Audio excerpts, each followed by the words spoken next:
Hello and welcome to Star Citizen: A History of the Verse, a quick guide to Star Citizen lore, looking at an overview of all the major events in history, taking you up to date to where you start in the game.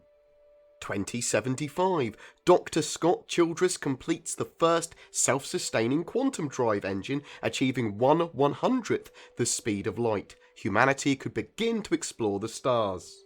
In 2113, Robert Space Industries design a machine that can terraform planets.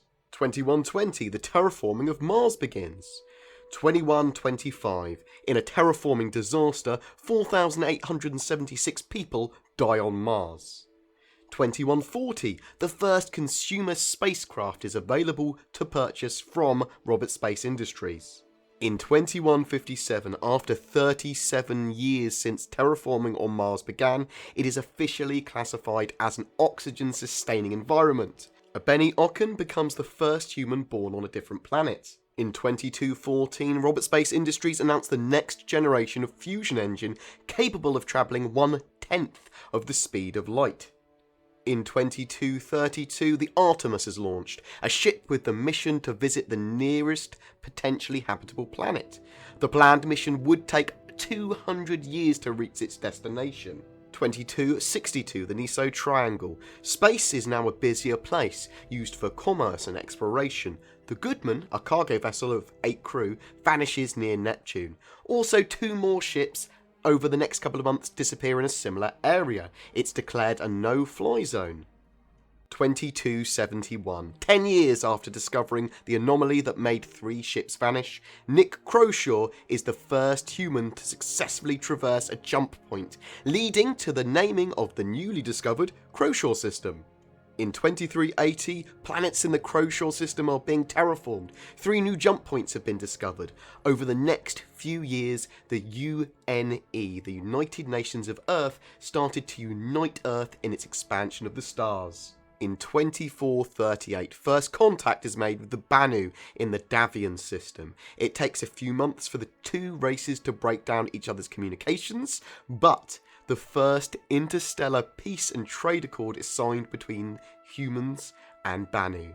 The Banu are a republic of planet states, each run under its own political system. They have a love for money, culture, and trade. 2460, Earth is becoming overcrowded. Campaigns are launched to incentivize people to move to new worlds. 2516, the UNE has expanded into 12 systems. The planet Terra, named to honour its similarities to Earth, is chosen as a forward operating base to help centralise Eastern System operations. In 2523, the UNE restructures itself into the UPE, the United Planets of Earth. In 2530, the Cheyenne Empire are discovered, though it sparked a diplomatic incident as the human terraformers had accidentally attempted to terraform a planet that was owned by the Cheyenne, and they were taken hostage.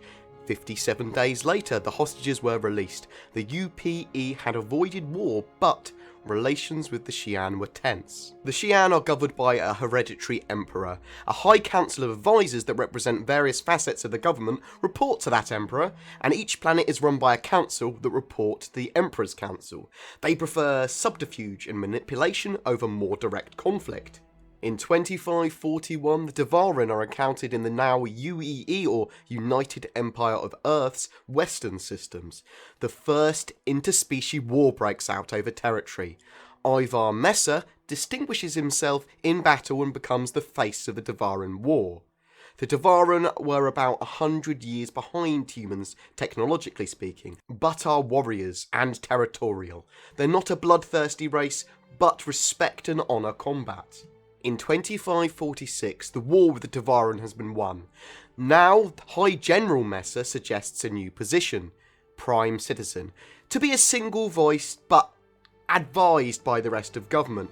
This would later become the title of the Imperator. Imperator Messer is elected for the position. 2603 to 2610, the Second Devarin War. The Devarin attempt to reclaim their former homeworld of Elysium 4, but are defeated by Squadron 42 at the infamous Battle of Centauri. The remaining Devarin fleet sacrifice themselves, burning up in the atmosphere of their old homeworld. In 2638, a Terra governor drafts a bill for Terran sovereignty and separation from the UEE, but the bill fails. In 2681, in the Orion system, a small settlement on the Third World, Armitage, is lost. A new race, the Vandal, is discovered. They had killed all 638 human populants, except one that was unaccounted for. The next 100 years, the Vandal continue to attack and loot human settlements. In 2789, Senator Akarai from Terra brokers peace with the Cheyenne. In the year 2792, a human civil war breaks out on Earth. Imperator Messa XI is overthrown and replaced by Eren Toy. The position of Imperator can now be disempowered by the High General, High Secretary and High Advocate. This is to prevent a despot attempting to seize control in the future again.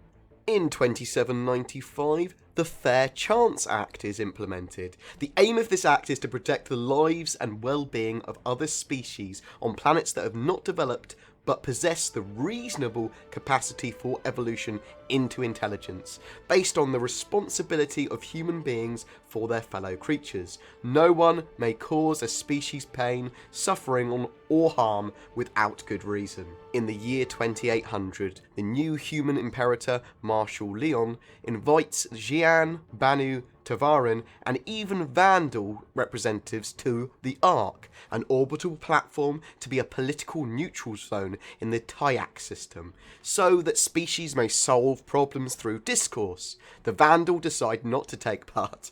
The Ark is also a massive collection of archives and data on all the races. In the year 2872, Project Archangel is unveiled. The UEE-led initiative to build a planet from scratch called a synth world. 2920. 50 years later, the synth world is still draining funds from the UEE, and it is yet to yield firm results. In the year 2928, Kelso Costigan runs for Imperator with promises to fix the budget that is spiraling out of control, partially due to the synth world project. Attacks on the Western systems by Vandal increase also. 2942 is reflective of the actual real-life year 2012. It is the start of contemporary history in Star Citizen. In the year 2943, a new race is discovered again, the Kurthak. They are on the other side of the Cheyenne Empire and the Cheyenne's sworn enemies, although they are not at war with each other currently. There have been wars in the past, most recently between the two races, the Spirit Wars. In 2945, the Vandal attack the UEE-controlled Vega system with a massive force. Vega 2, or New Corvo, takes the brunt of the assault, and the UEE Navy's 2nd Fleet, commanded by Admiral Bishop, eventually repel the Vandal force. This leads on to Admiral Bishop addressing the UEE Senate and calling for a declaration of war against the Vandal. And there you have it, we're on the brink of all-out war with the Vandal. Vega 2 is recognised as Aramus. Declaration of war against the Vandal is being voted on by the UEE Senate. And this brings you pretty much up to date in game time. The year is 2945, or 2015 in real life time. Star Citizen will continue to produce lore and news stories even after the game's full release. I'll get more in-depth recent history posts of news and what's happened in contemporary history over the last few years from 2942 to date, and then in future report on the news as it happens. Thank you so much for watching. Please check out some of our other videos like our weekly Star Citizen news and reports, as well as the Ship Buyer's Guide, Star Citizen tweaks, Star Citizen gameplay videos and podcasts. A special thanks to all of my Patreons for making these videos possible, and don't forget to like and subscribe. I will see you in the verse.